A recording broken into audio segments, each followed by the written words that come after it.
Buenas noches.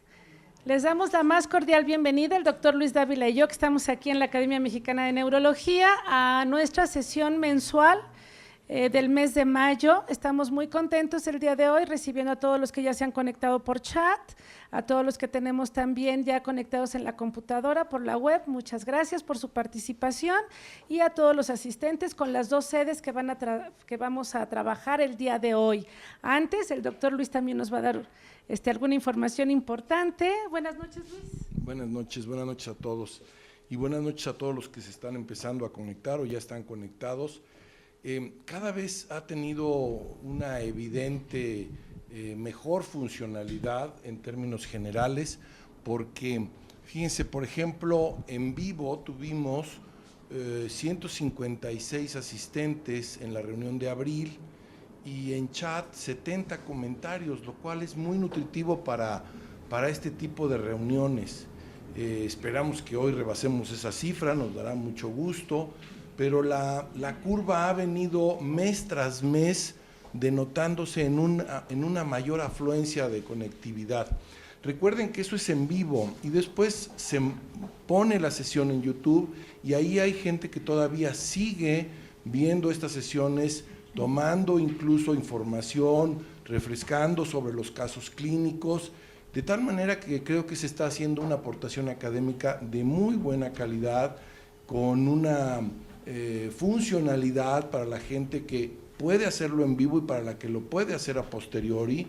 A veces estos numéricos que ya se hacen a lo largo de todo el mes suben hasta 400 visitas, no sabemos si necesariamente ven toda la sesión, pero los que están conectados, para que se les pueda dar su diploma de asistencia y por tanto valor curricular, valor para certificación, va implícito que se mantengan conectados. Cada vez esto ha sido mucho más exitoso y creo que esto es algo que debemos de hacer notar, que lo sepan ustedes como asistentes presenciales y todos los asistentes que están en línea, saber que esto está dando un gran beneficio académico. Minerva, adelante.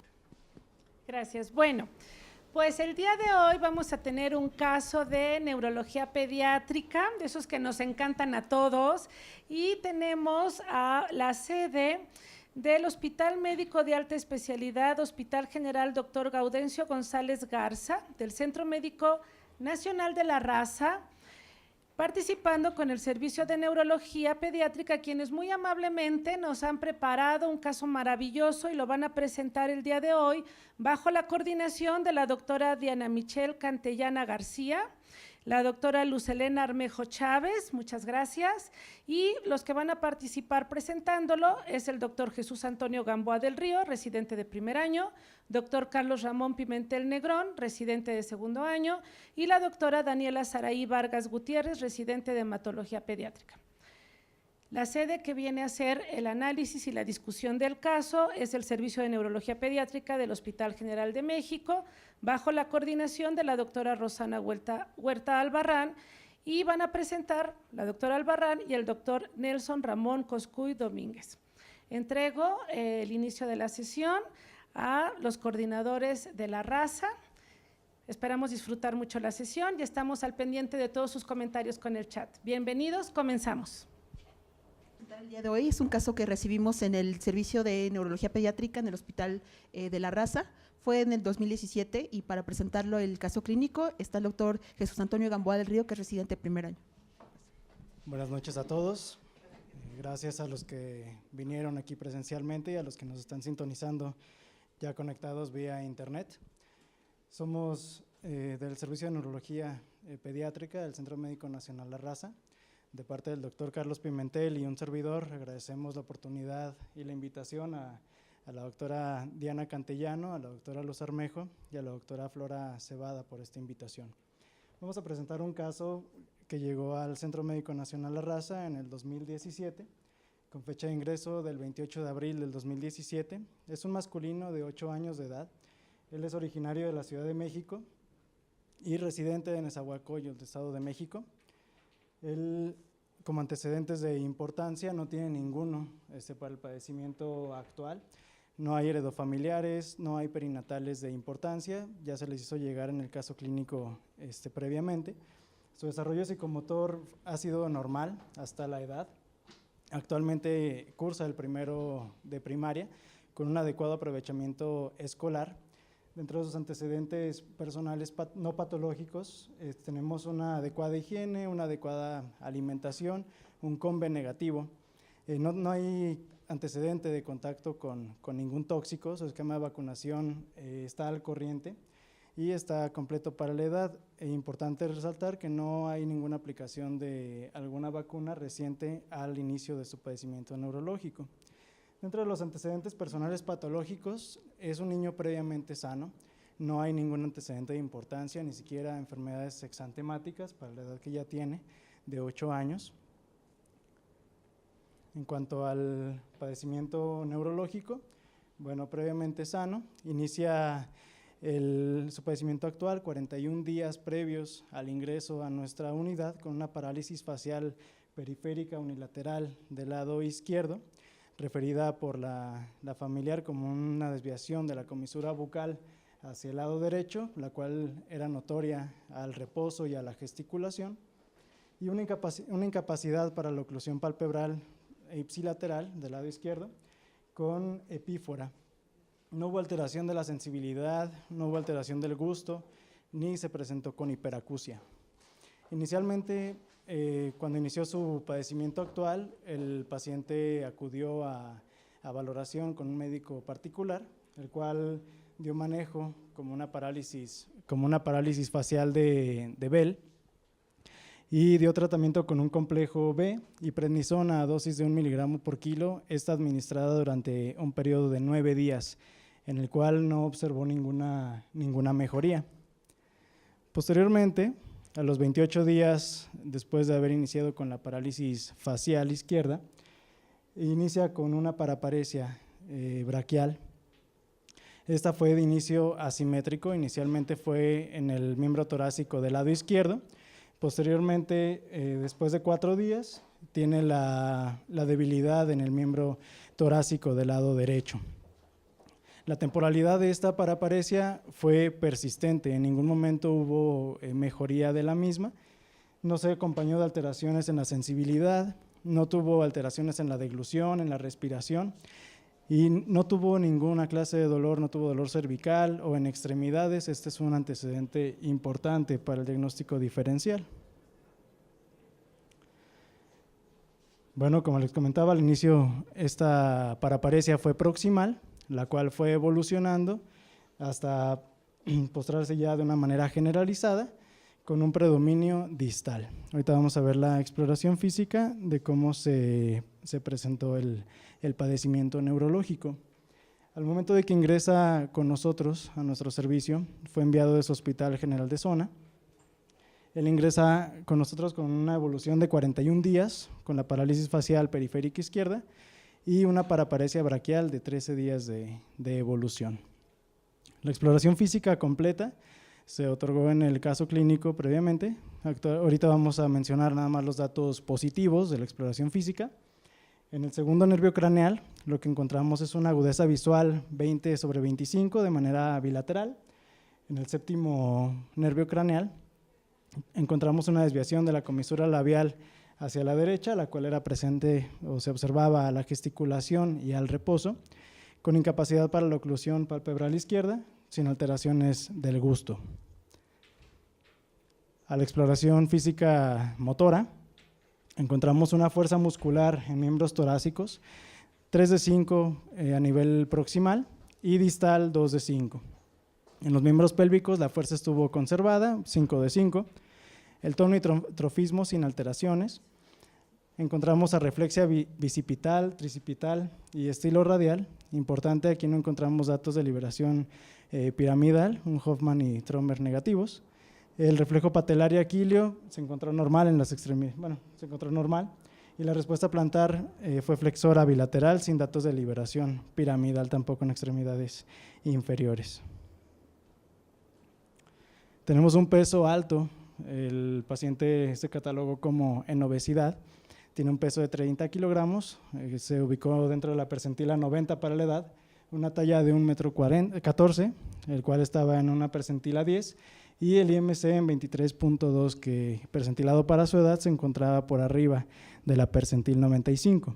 Sus signos vitales a su ingreso dentro de parámetros normales, encontramos leve palidez de piel y mucosas, un cuello simétrico, adenomegalias que no presentaban características malignas, se encontraban en cadena anterior y posterior cervical de manera bilateral, las cuales eran menores a 0.5 centímetros, no dolorosas, eran móviles y no estaban adheridas a planos profundos. A la exploración cardiopulmonar encontramos en una hipoareación bivasal, sin embargo no se integró ningún síndrome pleuropulmonar. Los ruidos cardíacos eran de buen tono, intensidad, no tenía soplos, y a nivel del abdomen encontramos un borde hepático palpable a 2 centímetros por debajo del reborde costal derecho, sin encontrar datos de esplenomegalia. Se hace el abordaje diagnóstico con una biometría hemática completa. Esta fue a su ingreso, la cual se encuentra dentro de parámetros normales, con una hemoglobina de 16.1 y volúmenes eritrocitarios dentro de parámetros normales. Leucocitos de 11.460, que para su edad están dentro de parámetros normales, con un predominio de neutrófilos, y plaquetas de 323.000 normales. Una química sanguínea sin alteraciones, electrolitos séricos normales, y dentro de las pruebas de funcionamiento hepático resalta una DHL incrementada. El resto de los parámetros normales.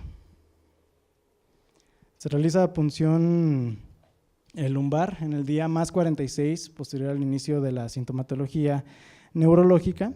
El aspecto del líquido cefalorraquídeo fue turbio, 2 cruces. No se observaron bacterias en este líquido cefalorraquídeo. Abundantes eritrocitos, 1200 células por milímetro cúbico, una hipoglucorraquia de 28 miligramos sobre decilitro, una hiperproteinorraquia y una pleiocitosis muy importante de 5830, ya corregidos por los eritrocitos, quedó en 2319. Estos fueron de predominio linfocitario con un 80% y neutrófilos del 10%, monocitos del 10%. Se realiza una teleradiografía de tórax. Esta es una radiografía AP con una mala técnica, está rotada hacia el lado derecho, en la cual encontramos un ensanchamiento mediastinal importante.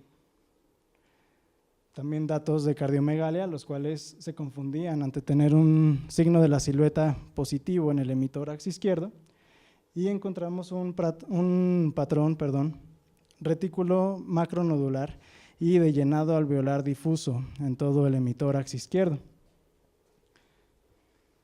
No hay alteraciones en tejidos blandos, no hay otra alteración en esta radiografía. Se realiza una tomografía de cráneo simple, en fase simple, en la cual solo se observa lo que es un quiste subaracnoideo temporal del lado izquierdo y atrofia cortical, frontoparietal, en la cual podemos observar en este corte axial. En corte sagital no encontramos ninguna otra alteración más que la atrofia cortical. Esta es la presentación del caso clínico. No sé si hasta el momento tengan alguna pregunta.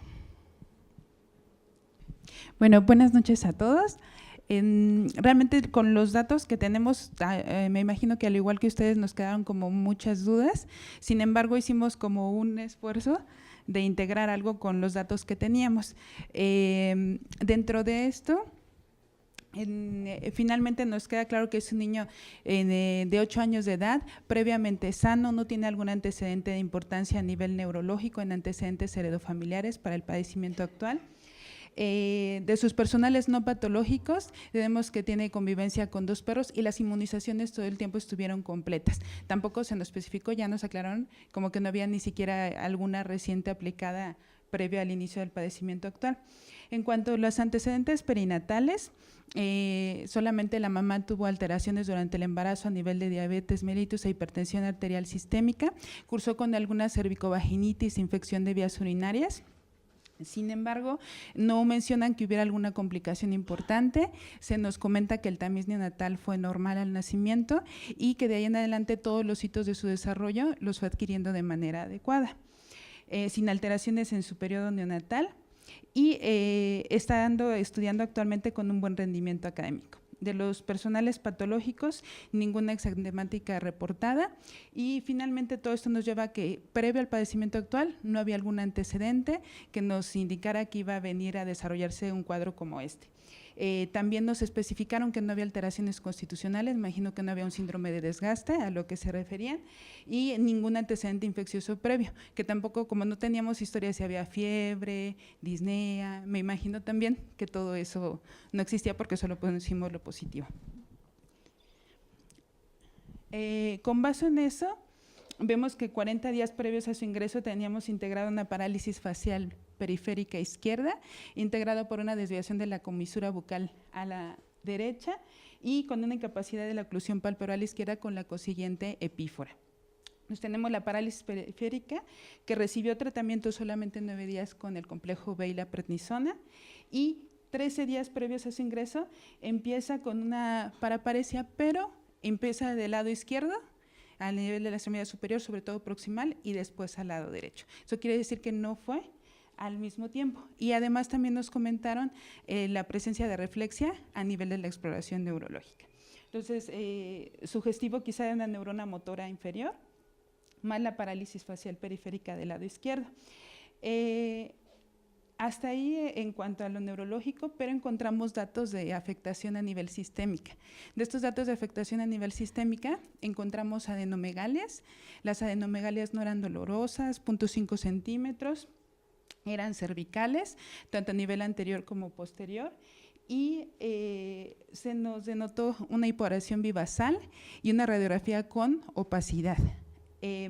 Con esto, como no tenía yo los datos de percusión, vibración y demás, yo lo dejé como un síndrome de condensación porque tenía la otra radiografía y los datos clínicos que estábamos describiendo. También describen una hepatomegalia y el peso con obesidad por estar en una percentila mayor al 95. Entonces nos quedamos con un síndrome adénico, síndrome de condensación pulmonar, hepatomegalia, obesidad, un síndrome de neurona motora inferior y parálisis facial periférica del lado izquierdo. De la placa, me hubiera gustado mucho una lateral, como para tener una orientación mayor, pero bueno, pensando de alguna manera, yo solamente vi esta radiopacidad y si fuera algo que estuviera empujando hacia el otro lado estaría algo desviado. La técnica está rotada, entonces me hace pensar más en un ensanchamiento mediastinal que pudiera tener algo ocupativo a ese nivel, tal vez en mediastino anterior, pero como no tenemos una lateral, no podemos saber exactamente el sitio donde estuviera la afectación. Por otro lado, me costó trabajo ver si realmente había un infiltrado, como para pensar en algo infeccioso, o solamente algo a nivel neoplásico. Pensando en esto del líquido cefalorraquídeo, me llamó la atención pues que sí teníamos hipoglucorraquia, que lo podemos ver a nivel infeccioso, sobre todo en padecimientos bacterianos. Sin embargo, teníamos un predominio linfocitario. Si bien es cierto que recibió esteroide, pero solamente durante 9 días, la plebiocitosis que presentaba y las proteínas que estaban elevadas. El líquido bien nos podría presentar alguna alteración a nivel viral en líquido cefalorraquídeo, pero también algunos linfomas o neoplasias nos pueden dar líquidos cefalorraquídeos similares. Y tenemos una DHL sérica elevada, lo cual podría orientarnos hacia ese nivel. Entonces, tenemos afectado tanto el nervio periférico, el séptimo par, ganglios cervicales, hígado y un ensanchamiento mediastinal que no logré determinar si era definido por alguna neoplasia o algún infiltrado neumónico. Entonces, tenemos una polineuropatía motora, no mencionaron nada sensitivo afectado, ni siquiera en clínica a nivel de dolor, ni a la sensibilidad que especificara muy bien que estaba conservada. Y subaguda debido al tiempo de evolución, más las afectaciones sistémicas. Considerando esto, dentro de las etiologías o condiciones para abordar, nos pareció importante descartar, evidentemente, un síndrome de Guillain-Barré que puede tener una presentación atípica, donde puede afectarse pares craneales y también haber reflexia y la paraparesia que encontramos. algún componente infeccioso, algún cuadro viral previo. Algunos virus como herpes virus 6 pueden afectar sobre todo pares craneales, pueden dar algunos cuadros neumónicos asociados. La tuberculosis, que realmente puede siempre ser la gran simuladora de todo, y siempre puede darnos imágenes que no esperábamos encontrar e incluso afectar pares craneales. Y por otro lado, algún paraneoplásico, algo que tuviéramos como consecuencia de un tumor. Realmente no tengo muy clara la imagen mediastinal que es, pero que tuviera alguna neoplasia, que fuera un linfoma posiblemente, algún linfoma no Hodgkin o un timoma. Incluso pensé que podíamos haber tenido todo en uno, a lo mejor una precipitación infecciosa que desarrolló un cuadro viral, pero ya desarrollada por una inmunosupresión, aunque la biometría hemática estaba completamente normal al momento del ingreso. Y bueno, esas fueron las posibilidades que nosotros consideramos, y en función de eso pues serían los estudios complementarios que yo creo que nos van a dar. No sé si alguno tuviera un comentario o algo. No, ya díganos. No, para ver los resultados. Entonces les doy para que me tiene. Bueno, buenas noches. Muchísimas gracias a la doctora por su abordaje. Obviamente pusimos muy pocos datos, eran los datos que tuvimos nosotros al ingreso. Ese paciente fue enviado a nuestro servicio con diagnóstico de síndrome de Guillain-Barré. Ese fue su diagnóstico de envío del Hospital General de Zona. Sin embargo, ahí no realizaron otro tipo de abordaje, ni siquiera se dio tratamiento para este. Entonces, realmente nos llegó con lo que vimos, la biometría líquido cefalorraquídeo y lo que comentamos de la clínica previa. Entonces, bajo esto nosotros también integramos dos grandes diagnósticos, como comentó la doctora, la afectación a la neuropatía craneal, la parálisis periférica unilateral izquierda y el síndrome de neurona motora inferior, que únicamente afectó a las extremidades superiores. Entonces vamos a realizar el abordaje de cada uno de ellos, o cómo lo hicimos, para de ahí realizar las pruebas que fuimos realizando en este paciente. Como queda bastante claro por la clínica, se trató de una parálisis facial periférica. Como tal, solo hubo manifestaciones motoras, por la cual pensamos nosotros en más bien de una afectación de las ramas terminales. Base a eso no hubo afección en la salivación, ni en el gusto, ni hubo hiperacusia, entonces pensamos más bien en algo terminal. Lo vemos más claro en este cuadro, donde se expresa claramente que las de ramas terminales solamente está afectado, incluso a veces solo parcialmente, los músculos de la expresión facial, y todo lo demás se encontraba normal. Y lo clasificamos de acuerdo a la calificación de Haus-Bregman, en una paresia moderada, o sea, un grado 4. Finalmente, eso en cuanto a la parálisis facial. En cuanto al síndrome de neurona motora inferior, como vimos, se trató de una debilidad muscular localizada, generalizada únicamente de las extremidades superiores. En la clínica ya hablamos, inicialmente fue proximal, posteriormente distal. No encontramos alteración ni del tono ni del trofismo, y únicamente la arreflexia. Durante toda su evolución fueron hallazgos eminentemente motores. Nunca hubo afección ni en su ingreso ni durante la evolución que estuvo con nosotros de alteración sensitiva, autonómica o respiratoria. Por lo tanto, solamente nos enfocamos en algo motor. Entonces, no pudimos integrar de manera indudable un síndrome como tal, ya dado que la única afección era motora y solamente de las extremidades. Descartamos radiculopatía, descartamos mononeuropatía múltiple, una polineuropatía motora pura podría explicarlo, pero esta es más crónica y siempre tiene algún tipo de afectación sistémica sensitiva de cuanto como tal, y la temporalidad tampoco nos la englobaba en una de estas, así que finalmente no pudimos integrar un síndrome como tal. Es, como bien comentaba la doctora, una afección de carácter difuso, sistémica, por lo tanto no podemos realizar algún diagnóstico topográfico que nos explicara tanto la parálisis periférica como la afección de neurona motora inferior, por lo tanto no pudimos integrar un sitio anatómico de lesión. Ya en base a eso realizamos un diagnóstico etiológico, es decir, un abordaje de acuerdo a lo que consideramos las causas más importantes, muy parecido al que realizó la doctora, enfocándonos en causas neoplásicas, infecciosas e inflamatorias como principales causas. Otra causa de parálisis facial traumática se descarta, nunca hubo el antecedente, idiopática obviamente también lo descartamos. Neoplásica la ponemos en primer lugar por la importancia y también por la afección sistémica que presentó este niño desde su inicio con nosotros, a pesar de que no había otra manifestación, sí era muy marcado el hecho de que había algo sistémico ahí. Infecciosas eran muchas causas, como habíamos comentado, desde virus, bacterias, y también se iba a considerar, aunque cabe resaltar que, como comentó, no pusimos nada de fiebre fiebre porque nunca hubo fiebre, no se comentó por el familiar, tampoco se identificó en su Hospital General Zona, ni a su ingreso, ni a su evolución con nosotros. Y en cuanto a causas inflamatorias, incluyendo ahí el síndrome de Guillain-Barré y otras causas más sistémicas, ¿no?, que también podrían explicar. Entonces vamos a ver cada una de ellas y de acuerdo a eso cómo dirigimos el abordaje.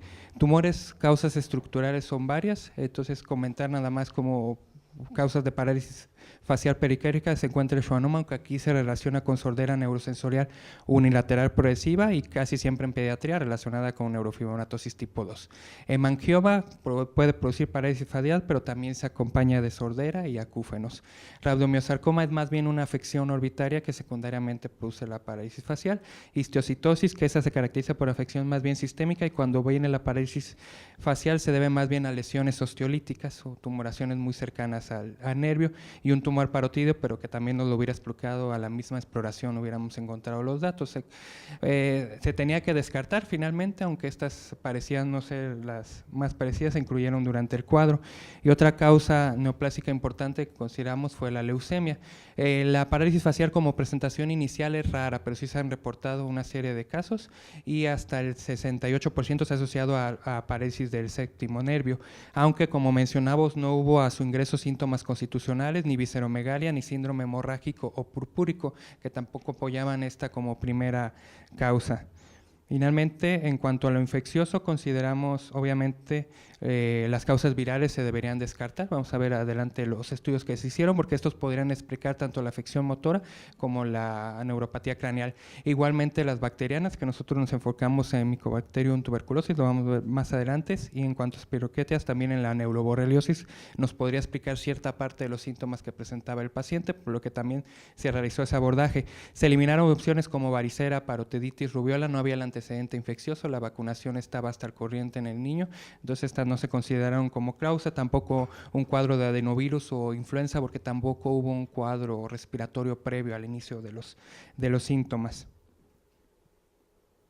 En cuanto a las causas infecciosas, desde su ingreso se pidió un panel viral, que lo podemos ver en esta diapositiva.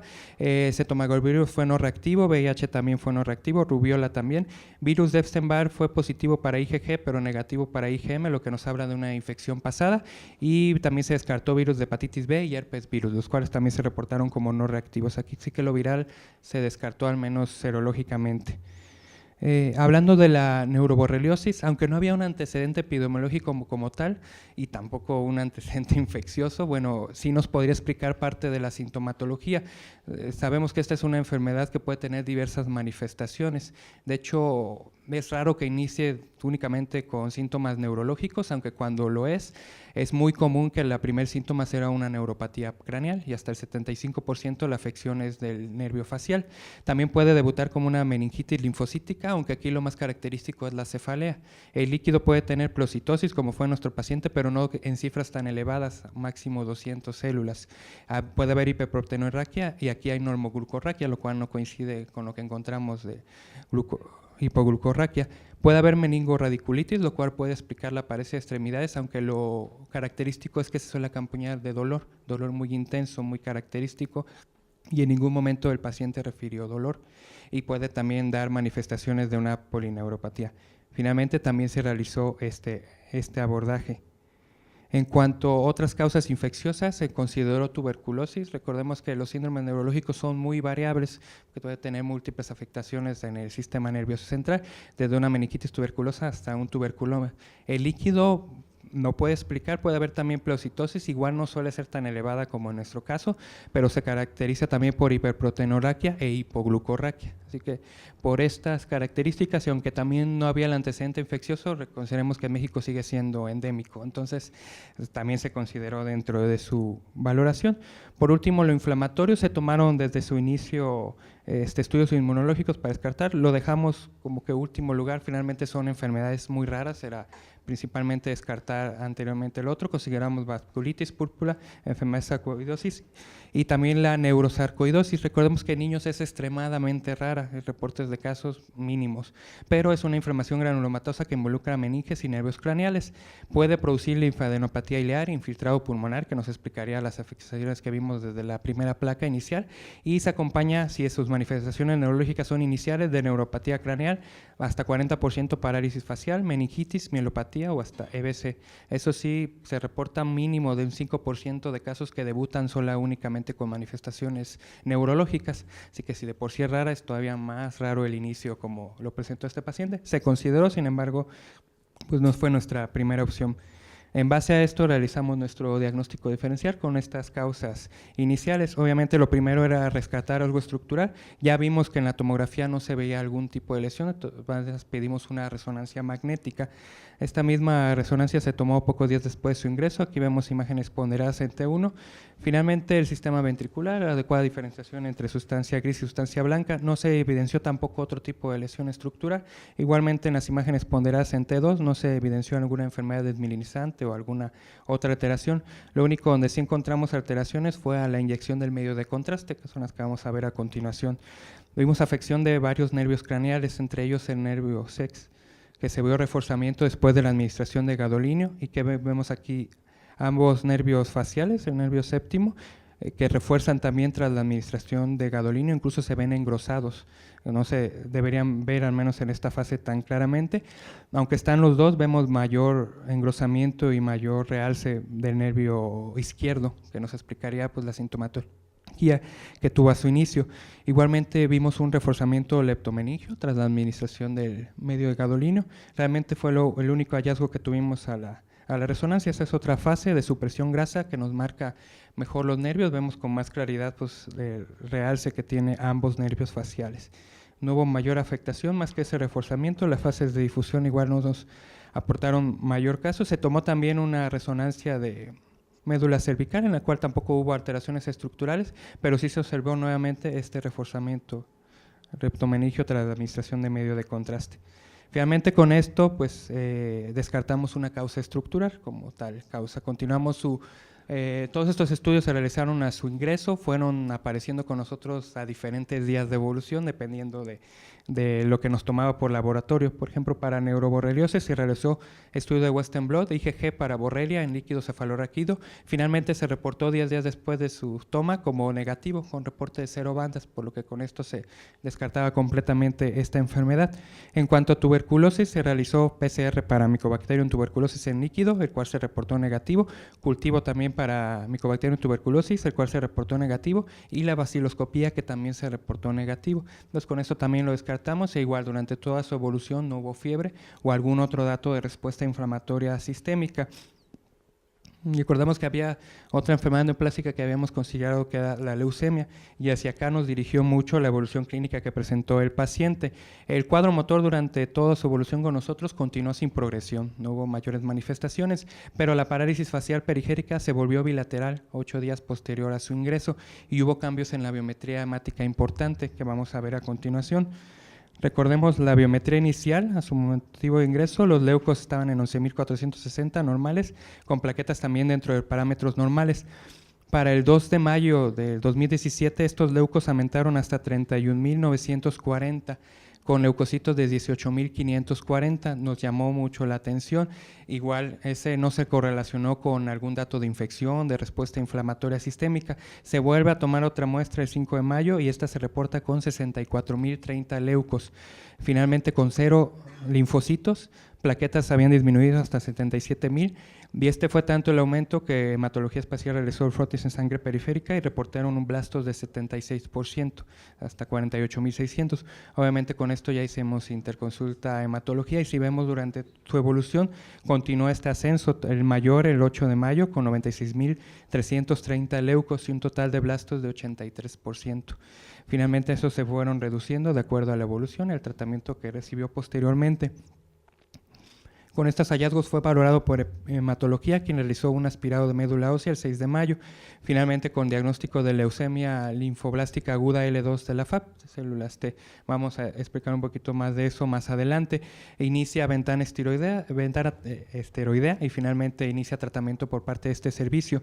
Durante ese periodo presentó lisis tumoral, de hecho requirió hemodiálisis en 2 ocasiones y estuvo grave, pero tuvo buena respuesta al inicio del tratamiento. Lo vimos en esa reducción que tuvo de leucocitos. Finalmente inicia la quimioterapia de inducción a la remisión y el diagnóstico final por parte de hematología fue una leucemia linfoblástica aguda L2 de la FAP de células T con alto riesgo por infiltración al sistema nervioso y con buena respuesta a la ventana esteroidea. ¿Cuál fue la evolución clínica del paciente una vez iniciada la quimioterapia? Fue buena, hubo remisión de la parálisis facial a los 21 días de iniciar el tratamiento y recuperación de la fuerza muscular ad integrum. Entonces, y vemos los líquidos cefalorraquídeos posteriores que ya se reportaron con 0 células, que fueron ya posterior al inicio de tratamiento. Finalmente, recordemos la radiografía que habíamos presentado al inicio. Se manejó de muchas maneras y, como dice, no fue la mejor técnica, fue la que se realizó en urgencias. De hecho, en algún momento se consideró incluso derrame pericárdico. Finalmente, con la tomografía de tórax, más bien se correlacionó con una tumoración mediastinal, muy probablemente a infiltración leucémica. Eso ya fue cuando se tenía más el diagnóstico establecido. Y aquí vemos en una radiografía posterior a su evolución cómo mejoró, por lo cual sí correlacionaba con la clínica porque desapareció por completo esa tumoración. Pedimos el apoyo de la doctora Daniela Vargas Gutiérrez para que nos hable un poco de cómo se llegó al diagnóstico. Bueno, buenas noches. Gracias por la invitación, doctora. Vamos a hablarles un poco sobre cómo abordamos al paciente. Bueno, un breve nada más introducción. Las leucemias representan aproximadamente 30% de las enfermedades malignas hematológicas en menores de 15 años. Se reportan hasta 3,000 casos nuevos al año en Estados Unidos de estas patologías. Y con respecto a lo que integramos en el paciente, que es una leucemia linfoblástica aguda, representan el 80% de estas etiologías. Con respecto a lo que hacen parte de la incidencia epidemiología de nuestro Centro Médico Nacional La Raza, aproximadamente en el 2017 tuvimos un diagnóstico de leucemias linfoides, 67 pacientes. Una fue de células B maduras y 5 de células T. Mieloides, solo 13 pacientes. Tuvimos un total de 80 diagnósticos de leucemia aguda. Aquí vamos a ver una tablita y bueno, este paciente debutó a la edad de 7 años y bueno, él entra todavía en estos pacientes, en estos 6 pacientes.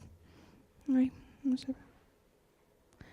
Ok, aquí este es un artículo donde solo se observa, y aquí nada más, queríamos observar, darles como ejemplos masculinos, fue un total de 302 pacientes, de estos fueron 167, el paciente entra en esta edad de 5.1 a 9.9 de edad, de células T tuvimos 23 y un porcentaje de 7.6. Con este paciente, bueno, integramos, o la mayoría de los pacientes con leucemia llegan a integrar un síndrome infiltrativo, es decir, adenopatías, hepatomegalia, esplenomegalia, y se presenta o está en un 30 a un 50% de los casos. No fue en el caso de este paciente. También llegan a tener al diagnóstico un síndrome hemorrágico constitucional y febril. El diagnóstico que nosotros, o el abordaje diagnóstico que nosotros realizamos es primero la realización de una biometría hemática.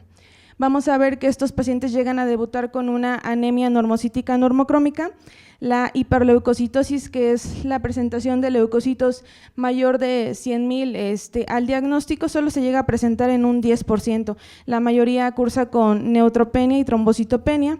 También en las pruebas de funcionamiento hepático vamos a ver una DHL elevada, ácido úrico elevado, también aumento de la creatinina, del fósforo y del potasio, que esto ya nos estaría hablando de un síndrome de lisis tumoral. Realizamos posterior a ello un aspirado de médula ósea. Esto lo hacemos, se mandan a tinciones especiales, la que realizamos en el hospital es la tinción de Gripe, y bueno, llevamos el diagnóstico si observamos más del 25% de blastos. También se realiza un estudio inmunofenotípico y citogenético.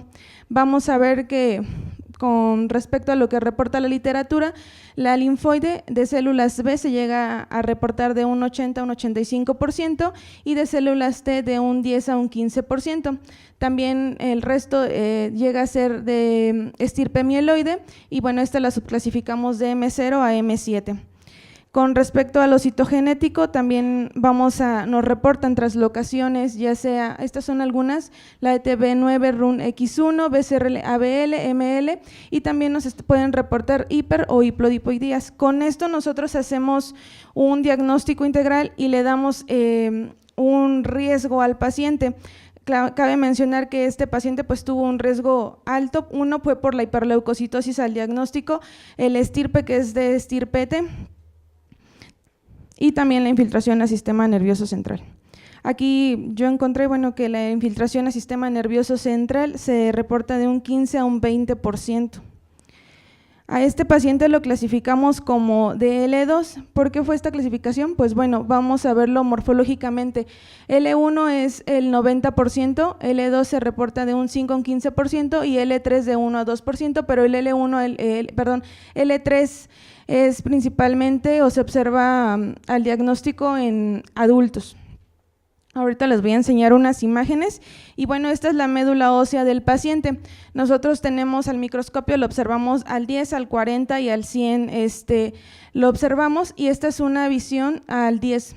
Vamos a ver que es una médula ósea celular. Esto lo observamos nosotros, estas cositas blancas que se ven aquí son grasa, es grasa y entonces normalmente debemos observar una mayor acúmulo de grasa. Sin embargo, no sé si se observa bien la imagen, esta tinción son células, son linfoblastos. Vamos a ver que es homogénea, todas las células se ven del mismo tamaño y bueno, esta imagen que se observa de mayor tamaño es un megacariocito. Aquí otra imagen donde volvemos a observar toda la médula ósea está llena de linfoblastos, es decir, de células redonditas del mismo color, pero ahorita les observo. Bueno. Y aquí vamos a ver, este es un megacariocito, también lo valoramos al inicio o cuando se observa la médula ósea. Este es un megacariocito normal que llega a tener de 3 a 5 lóbulos. En el caso del paciente vemos que solo tiene un lóbulo, no se observan más lobulaciones y lo normal en un paciente es que lleguemos a observar de 3 a 5 megacariocitos por campo. En este caso el paciente tiene 3. Aquí es otra imagen nada más donde observamos igual que está un megacariocito, no es productor de plaquetas porque normalmente aquí vemos puntiagudos normalmente y esto nos habla de que son plaquetas, pero en el caso de este paciente pues no se observan. ¿Cómo llegamos al diagnóstico de decir que es una leucemia linfoblástica? Pues bueno, vamos a observar ciertas células. Estas células tienen las mismas características, tienen una medición de 8 a 9 micras. El citoplasma de esta célula lo vamos a ver si ustedes observan estas imágenes donde están las flechas, pues miden más o menos de 8 a 9 células. Nosotros medimos o hacemos la comparación de acuerdo al tamaño de un eritrocito y más o menos tratamos de dar un tamaño. El citoplasma es escaso ya que no observamos, si observamos esta imagen, si observamos un núcleo y observamos un citoplasma con respecto al linfoblasto, pues está escaso. Normalmente la relación núcleo-citoplasma es alta, el núcleo está cubriendo toda la célula y la cromatina va a ser laxa y homogénea. Aquí vemos otras imágenes de los linfoblastos, son las mismas células. Y este es un linfocito normal, donde vemos que bueno, hay diferencias y se llega a observar los dos diferentes colores, el núcleo con el citoplasma, que el citoplasma es basófilo y el núcleo se ve más condensado, caso que no se ve en estas imágenes. Y también podemos observar algo que se llama en espejo de mano, que figura pues un espejo de mano del linfoblasto. Y también este paciente, otra cosa que observamos en la médula ósea es que tiene hematopoiesis residual, a lo que nosotros le llamamos si es que llega a tener otra serie mieloide o serie eritroide. En esta imagen observamos, este es un eritrocito. Aquí también observamos un eritrocito ortocromático, es que esta imagen no ayuda mucho, pero bueno, se ve la diferencia de los colores con respecto a los linfoblastos. Esta imagen sí se ve mejor. observamos los dos colores, ya que así está extrayendo o se está saliendo el núcleo para formar posteriormente lo que es un reticulocito.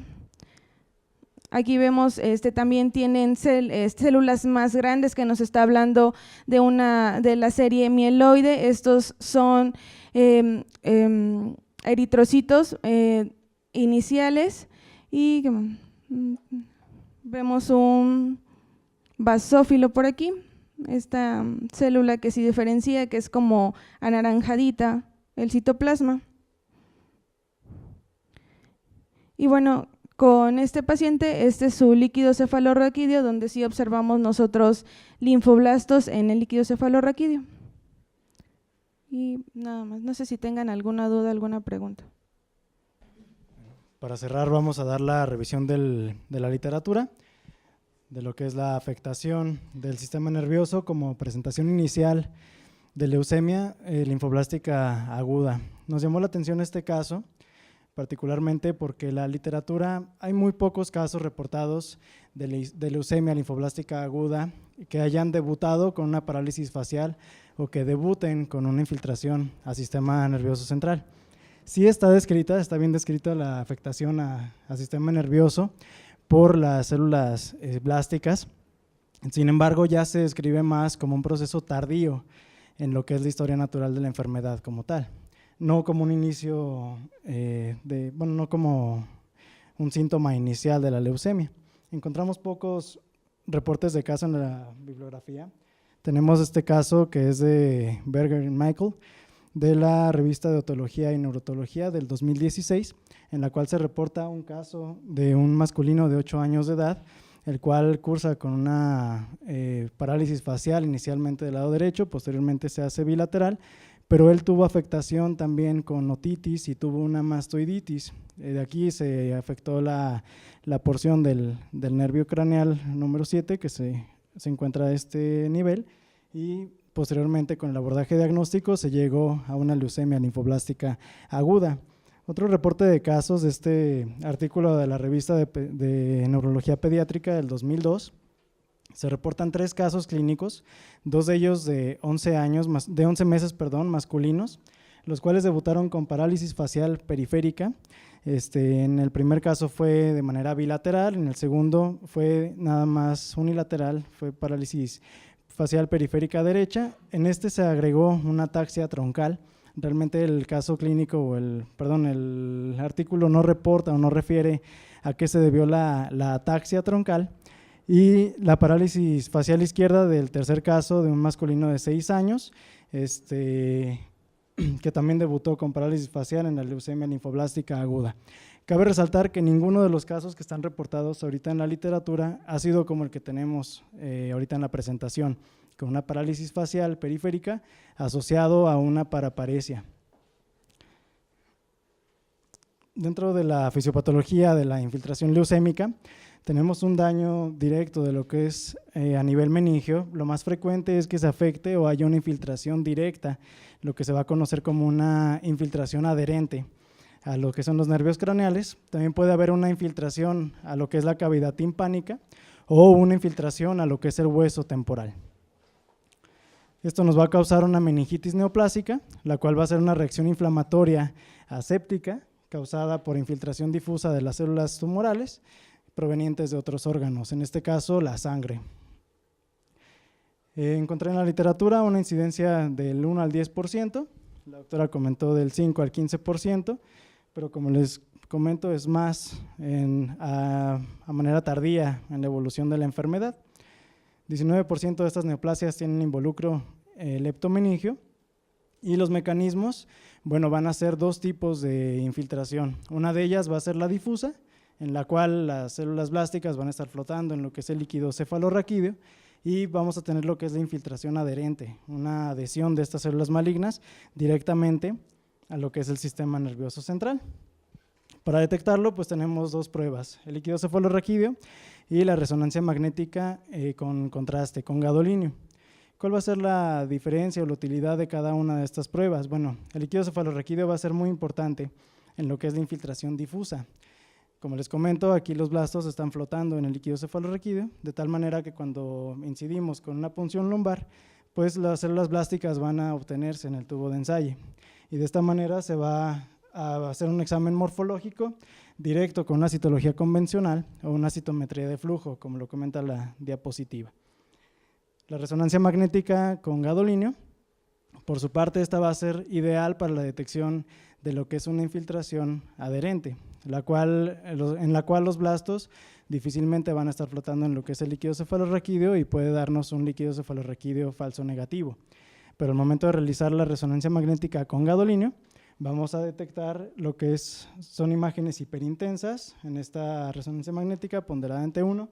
Con la administración de gadolinio, pues vemos, una imagen hiperintensa a nivel meningio. ¿Cuál va a ser la ideal? Bueno, este artículo del Journal del Mundo Científico, del 2013, nos dice que cada una tiene su utilidad en cada tipo de infiltración. En la adherente va a ser la resonancia y en la difusa va a ser el líquido cefalorraquídeo.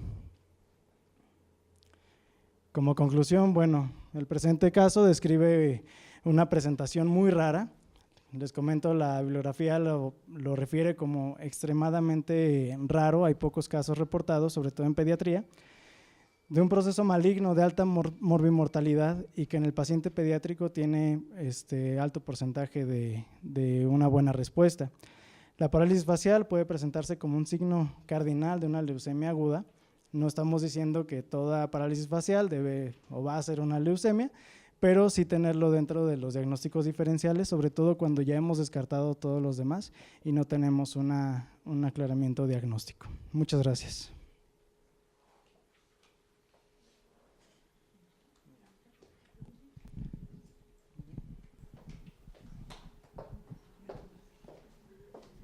No sé si hay alguna pregunta del auditorio o incluso de internet. Bueno, el caso que abordamos es un caso también de la doctora Arvejo, que no puede estar ahorita con nosotros, pero realmente es un caso muy interesante. De hecho, es una presentación muy rara inicial de una enfermedad que relativamente se presenta en la edad pediátrica de manera frecuente. Realmente, pues sí, tuvimos ciertos retos diagnósticos, sobre todo por los diagnósticos diferenciales. No pudimos integrar inicialmente un diagnóstico topográfico, lo que nos hizo sospechar un cuadro un poco más difuso. Incluso los estudios, como comentaba el doctor Pimentel, pues se fueron haciendo de manera, pues nos iban reportando 10, 20 días después. Entonces, realmente lo que también nos llevó mucho el seguimiento del caso fue la evolución del paciente. Este incremento de la biometría hemática, que fue prácticamente exponencial, fue prácticamente lo que nos dio la idea propiamente de la leucemia, porque es una presentación bastante rara. Entonces, bueno, muchas gracias.